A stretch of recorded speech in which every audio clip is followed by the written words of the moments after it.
akan membacakan beberapa CV dari pemateri kami. Yang pertama ini ada Cut Putri Herma. Di sini bisa dilihat pribadinya. Cut Putri Herma adalah remaja yang berusia 21 tahun. Cut adalah mahasiswi psikologi dari Universitas Bhayangkara Jakarta Raya yang mempelajari banyak hal di bidang psikologi tersebut. Seperti contohnya yang ada psikologi kepolisian dan pelatihan. Cut Putri juga suka mengeksplor diri ke berbagai tempat yang belum pernah dikunjungi. Dan Cut Putri juga memiliki sifat yang tekun, suka menerima hal baru, dan mudah bersosialisasi.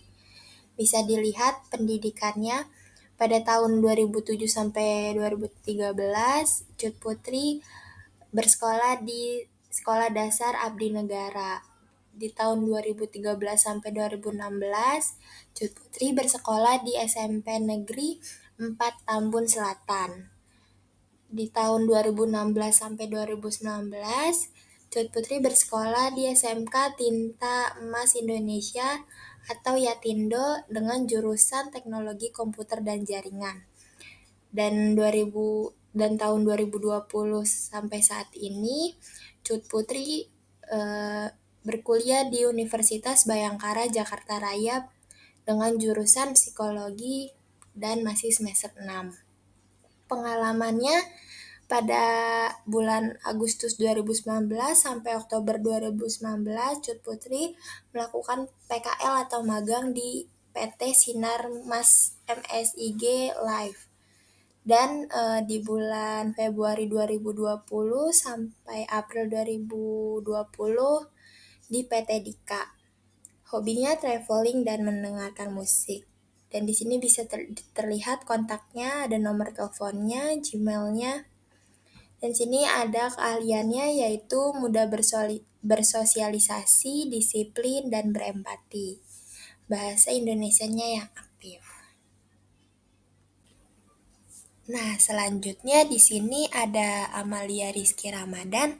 Bisa dilihat profil pribadinya, yaitu saya remaja berusia 20 tahun. Saya adalah mahasiswa psikologi Universitas Bhayangkara Jakarta Raya yang mempelajari psikologi klinis dan psikologi industri organisasi. Saya juga memiliki kemampuan berbicara di publik. Saya juga memiliki sifat pekerja keras, rajin, dan suka belajar hal baru. Keahliannya di sini ada komunikasi dan berpikir kritis, kemampuan analisis, empati, berdiskusi, dan pemecah masalah. Di sini bisa dilihat pendidikannya di tahun 2008 sampai 2014, Amalia SDN Wanasari 12, dan di 2015 sampai 2017 di SMP Negeri 2 Cibitung. Lalu 2018 sampai 2020 Amalia bersekolah di SMK Yadika 13 Tambun jurusan Teknologi Komputer dan Jaringan. Dan 2020 sampai saat ini Amalia berkuliah di Universitas Bhayangkara Jakarta Raya jurusan Psikologi masih semester 6. Nah, di sini bisa dilihat pengalamannya di bulan November 2019 sampai bulan Februari 2020, Amalia magang atau PKL di PT Indomulia Keramik. Di bulan Oktober 2021, Amalia melakukan pengabdian masyarakat pada Fakultas Psikologi Ubarajaya, dan 2018 sampai saat ini Amalia mengikuti Karang Taruna. Bisa dilihat kontaknya. Selanjutnya ada CV dari Muhammad Abdillah Wahid. Di sini bisa dilihat data pribadinya, yaitu namanya Muhammad Abdillah Wahid, alamat di Jalan Duta Keranji, Bekasi, dengan nomor telepon tersebut dan emailnya. Di sini kita bisa lihat profilnya. Muhammad Abdillah Wahid adalah mahasiswa psikologi dari Universitas Bhayangkara Jakarta Raya. Saat ini masih menjadi mahasiswa untuk mempelajari dan memperdalam ilmu psikologi. Pendidikannya eh, di Sekolah MAN 18 Jakarta Timur dan pendidikannya saat ini sedang menjalani kuliah di Universitas Bhayangkara Jakarta Raya dengan mengambil jurusan psikologi. Minatnya di sini menonton film, mendengarkan musik, dan bermain game. Pengalaman kerjanya pernah karyawan toko kayu Karya Indah Bekasi dan saat ini masih bekerja di toko kayu Karya Indah sambil menjalani kuliah untuk memiliki penghasilan sendiri. Baik, yang terakhir ada CV dari Muhammad Arif Satrio yang memiliki moto Arif adalah orang yang percaya pada kerja keras, namun kerja keras harus dengan cara yang pintar. Wah, dan di sini ada profilnya.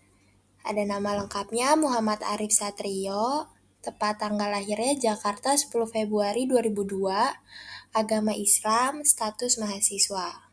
Di sini ada kemampuannya, yang pertama pekerja keras, yang kedua disiplin, yang ketiga mampu mengoperasikan Microsoft Word dan Microsoft Excel, yang keempat ada pemecahan masalah, yang kelima bisa berkomunikasi dengan baik, dan yang terakhir tanggung jawab.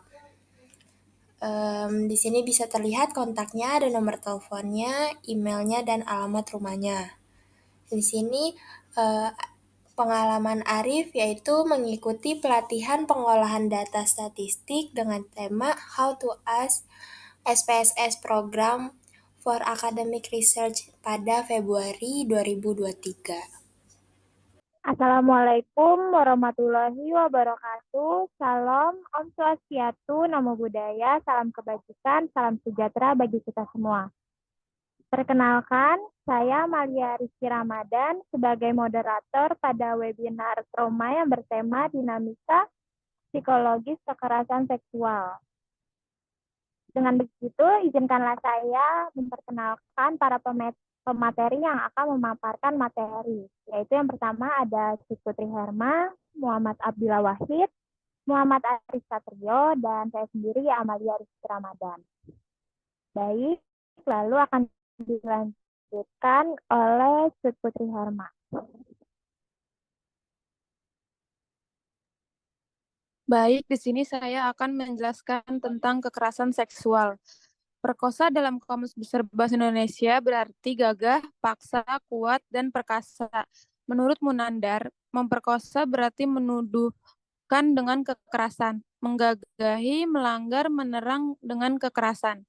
Menurut R. Sugandi, 1980, di halaman 302, pemerkosaan adalah seorang pria yang memaksa pada seorang wanita, bukan istrinya, untuk melakukan persetubuhan dengannya dengan ancaman kekerasan, yang mana diharuskan kemaluan pria telah masuk ke dalam lubang kemaluan seorang wanita yang kemudian mengeluarkan air mani. Selanjutnya akan dijelaskan oleh Baik, terima kasih Cik Putri Herma. Selanjutnya akan dijelaskan oleh Muhammad Abdillah Wahid. Oke, di sini ada beberapa contoh perilaku kekerasan seksual. Yang pertama itu ada pemerkosaan, hampir seperti definisi tadi, yaitu pemerkosaan merupakan bentuk kekerasan seksual yang dimana seseorang memaksa orang lain untuk melakukan hubungan seksual tanpa persetujuan mereka. Ini bisa termasuk pemerkosaan dalam pernikahan atau hubungan yang intim. Kemudian ada bentuk pelecehan seksual dalam bentuk verbal, yaitu merupakan tindakan yang melibatkan komentar atau lelucon seksual yang tidak diinginkan atau tidak pantas, seperti ejekan atau sindiran yang mengarah pada aspek seksual seseorang, seperti mengejek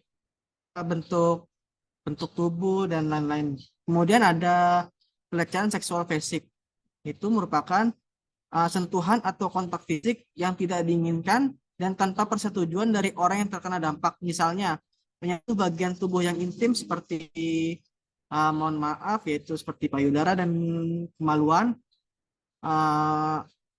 dan meraba organ tersebut secara paksa. Kemudian ada pelecehan seksual secara daring, yaitu terjadi melalui internet atau media sosial seperti mengirim pesan atau gambar seksual tanpa izin, memaksa seseorang untuk melakukan tindakan seksual di depan kamera, atau memaksa mereka untuk melakukan tindakan seksual tertentu melalui tekanan positif.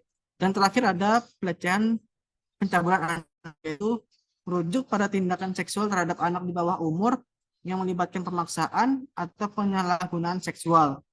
Oke, selanjutnya akan dilanjutkan oleh teman saya.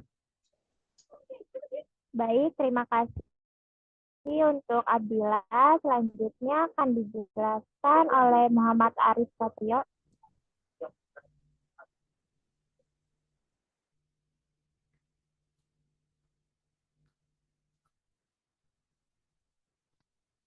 Nah, berikutnya ada dampak perilaku seksual terhadap korban. Di mana dampak perilaku seksual ini tuh efeknya bermacam-macam gitu, dan banyak pada korban yang justru tuh ini mengarah pada trauma psikologis dan kerusakan fisik bagi seseorang. Kita akan breakdown satu persatu apa itu dampak perilaku seksual terhadap korban. Yang pertama itu ada trauma psikologis, di mana kekerasan seksual ini dapat menyebabkan trauma yang mendalam bagi korban, di mana korban sering mengalami stres pasca trauma atau PTSD, kecemasan, depresi, gangguan lainnya, serta bisa mengarah kepada hal-hal yang buruk bagi dia ke depannya. Yang kedua ya ini ada kerusakan emosional, di mana korban kekerasan seksual ini sering mengalami perasaan malu, rasa bersalah, dan rendah diri yang berkepanjangan. Mereka juga dapat mengalami kemarahan, rasa marah, dan kehilangan kepercayaan pada orang lain. Jadi mereka ini nggak bisa ngatur emosionalnya gitu terhadap orang-orang di sekitarnya, karena dia sudah takut gitu terkena oleh perilaku seksual ini.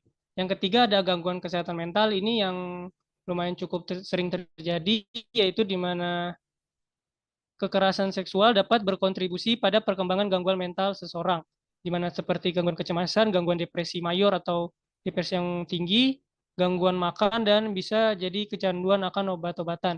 Jadi dia tidak bisa mengontrol pola pikir serta mentalnya gitu, karena mentalnya udah terganggu akibat dari perilaku seksualnya.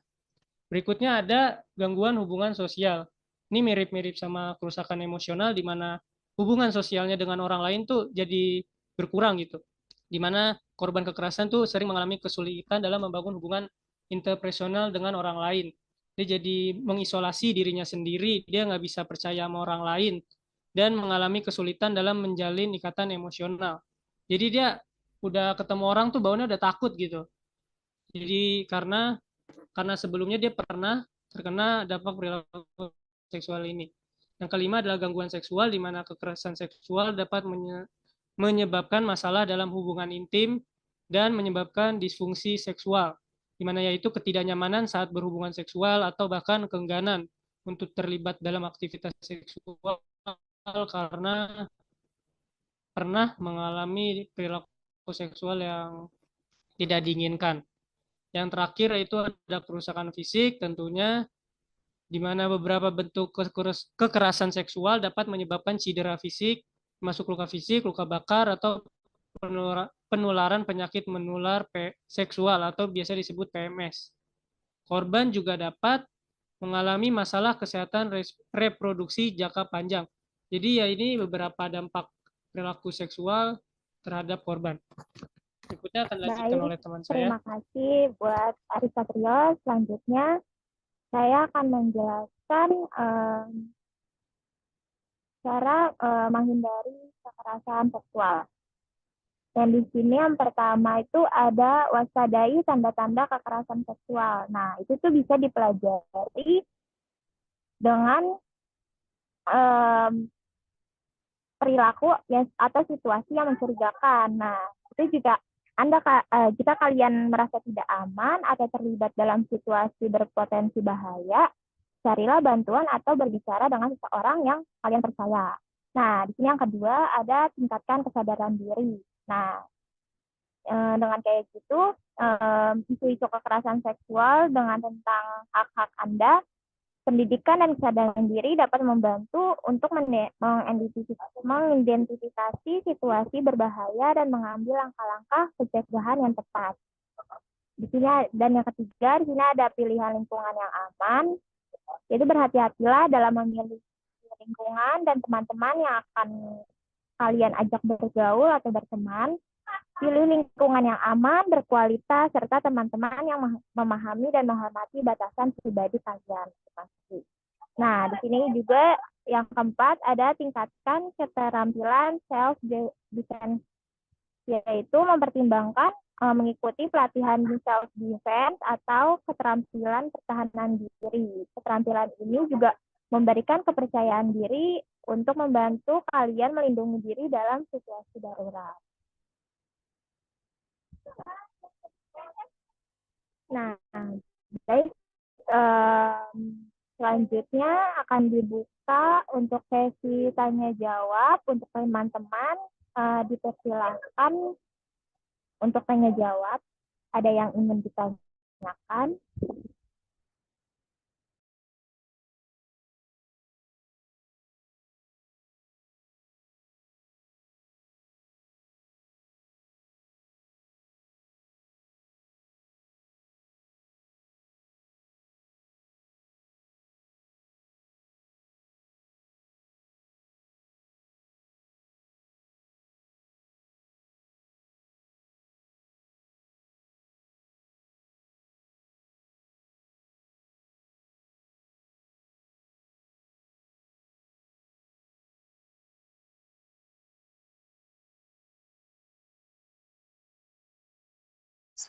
Saya izin bertanya, Kak.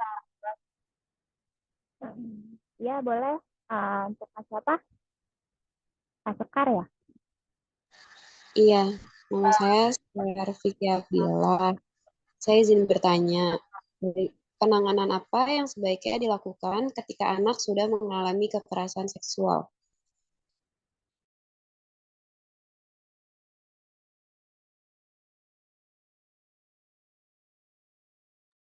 Oke, untuk pertanyaannya bisa saya langsung jawab.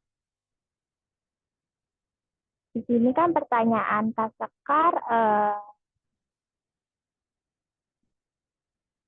penanganan apa yang sebaiknya dilakukan ketika anak sudah mengalami kekerasan seksual.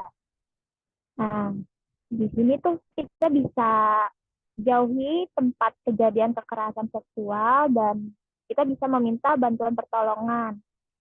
Jika kekerasan terjadi di rumah, cobalah mencari perlindungan di rumah keluarga lainnya atau di tetangga. Carilah tempat yang menurut kalian aman. Nah, bila terjadi kekerasan seksual ini di lingkungan sekolah, segera melarikan diri dari tempat kejadian dan meminta pertolongan kepada guru. Yang perlu diingat juga, rasa bersalah. Nah, ketika mengalami kekerasan seksual, hal yang harus dinan dan keselamatan diri korban. Segera jauhi tempat kejadian kekerasan seksual dan meminta bantuan pertolongan pada orang terdekat. Nah, setelah merasa aman, segeralah simpan seluruh bukti-bukti kekerasan seksualnya. Misalnya tuh kalian sudah memfoto atau video atau rekaman percakapan pada pelaku. Nah, bukti-bukti tersebut sangat membantu dalam proses penanganan kasus. Nah, yang terakhir tuh kalian bisa berusaha terbuka dan bercerita ke orang yang dipercaya. Karena dengan begitu masalah pada diri kalian akan membantu dan akan bisa dicarikan bantuan dan solusi untuk masalah kekerasan seksual yang kalian lagi hadapi. Seperti itu.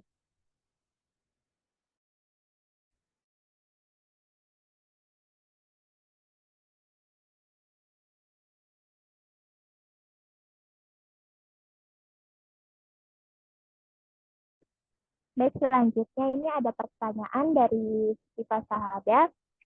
bagaimana sih peran kita sebagai mahasiswa psikologi dalam menyikapi trauma akibat kekerasan seksual? Bisa dibantu untuk kakak-kakak pemateri? Oke, di sini saya akan menjawab pertanyaan dari Siva Syahada. Jadi pertanyaan itu bagaimana peran kita sebagai mahasiswa psikolog dalam menyikapi trauma akibat kekerasan seksual? Yaitu caranya itu pertama, memberikan informasi dan edukasi kepada korban seksual tentang dampak trauma dan proses penyembuhannya. Nah, hampir sama seperti kita nih memberi edukasi nih, edukasi kita nih lebih ke cara mencegah, namun bisa diberikan lagi edukasi kepada orang-orang yang telah terkena korban kekerasan seksual. Kemudian ada cara yang kedua, yaitu bisa membantu mencarikan bantuan profesional agar mereka tahu tempat yang aman. Oke, itu jawaban dari saya.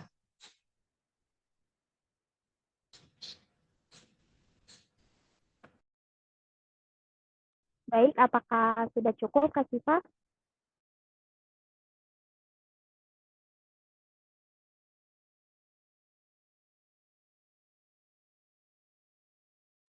Nah, sudah cukup, Kak, katanya. Nah, ini ada pertanyaan lagi nih dari Desiani. Katanya, bagaimana pencegahan jika terjadinya kekerasan seksual yang terjadi pada anak usia dini atau remaja? Bisa dibantu? Di sini saya akan menjawab pertanyaan dari Desiani. Pencegahan kekerasan seksual terhadap anak ini dengan menerapkan sanksi yang lebih keras kepada pelaku. Sebaiknya diikuti dengan beberapa langkah strategis lainnya. Di bidang pencegahan, kita juga bisa secara aktif melakukan kampanye untuk meningkatkan kesadaran masyarakat. Apakah bisa diterima pertanyaan jawabannya?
Padahal nyatanya efek itu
sehingga pemikiran maupun perbuatan yang mengarah kepada pemberontakan dapat ditoleransi.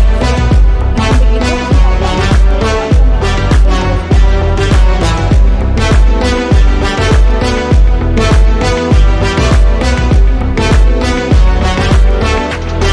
pun terus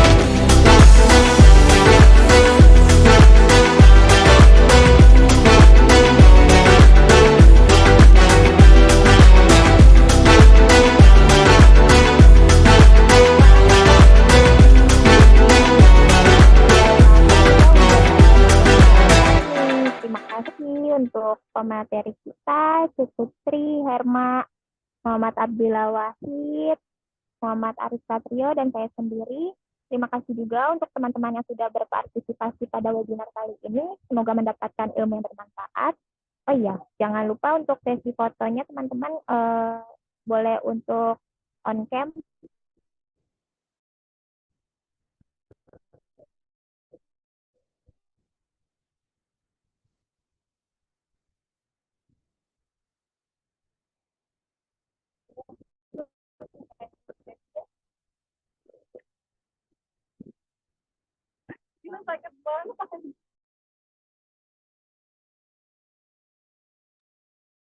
Untuk Kak Cut Putri bisa tolong diaba-aba di screenshotnya.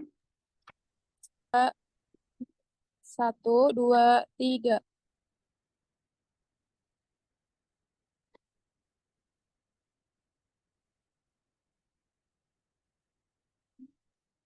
Apakah sudah, Kak Cut Putri? Sudah. Baik, segitu saja dari kami. Kurang lebihnya mohon maaf. Wabillahi taufiq wal hidayah. Wassalamualaikum warahmatullahi wabarakatuh. Waalaikumsalam warahmatullahi wabarakatuh. Makasih, Kak.